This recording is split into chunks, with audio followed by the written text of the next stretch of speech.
Hi, this is Brian Lazar with the Colorado Avalanche Information Center, and welcome to your weekly Avalanche Outlook.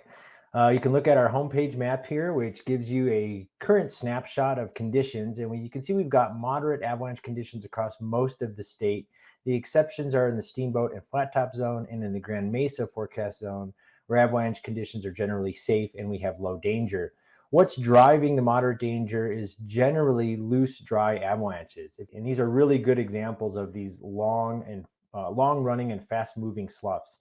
Again, mostly manageable. They're very easy to predict. They're going to release at your feet or at your machine, and they're going to run down slopes deeper than 35 degrees. And you can see that they can entrain quite a bit of loose surface snow. We've got a lot of weak snow on the surface, and so there's about a foot of weak snow that these avalanches can entrain as they move downhill. So here you can see these sloughs, coming out from ski tracks, for example. And if they push you into trees or gullies like this, they can be dangerous. So you do want to keep your heads up, even though these avalanches are harmless in most circumstances. So we've got a little bit of a slightly different flavor of avalanche problem basket going on in the northern mountains. The northern mountains over the last week have had a little bit more snow than anywhere else in the state, and they've had a bit more wind.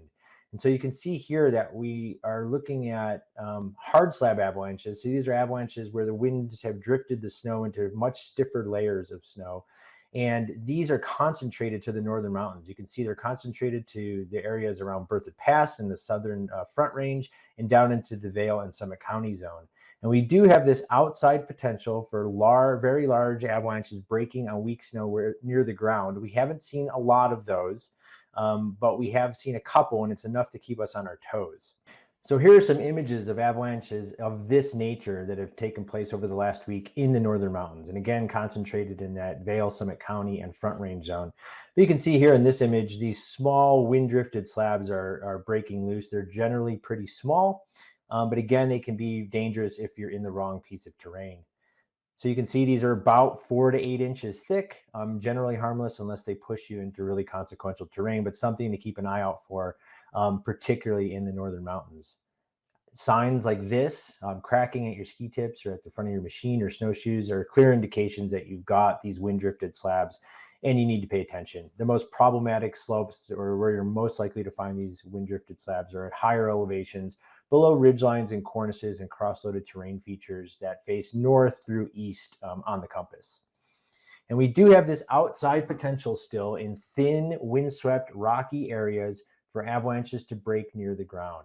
This one was up near Fremont Pass over the last week, and you can see in this type of terrain feature, the avalanche broke up to 8 feet deep. These are very large. These types of avalanches are quite isolated in terrain. So if you're traveling in the Front Range or the Vail Summit County zone, you need to pay attention for terrain features like this, where you can produce these really large avalanches.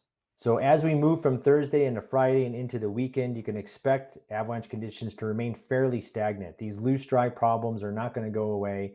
The weak layers at the ground in those northern mountain areas are going to still be there. And so expect moderate danger to last through the weekend and into early next week.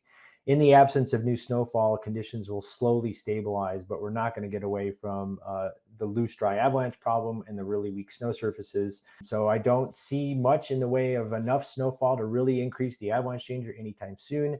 Our midwinter drought continues. It is very prolonged at this point. That's what's leading to all these weak snow surfaces. We all want to see a refresh and a return of some snowfall, but it looks like we're at least a week out for that.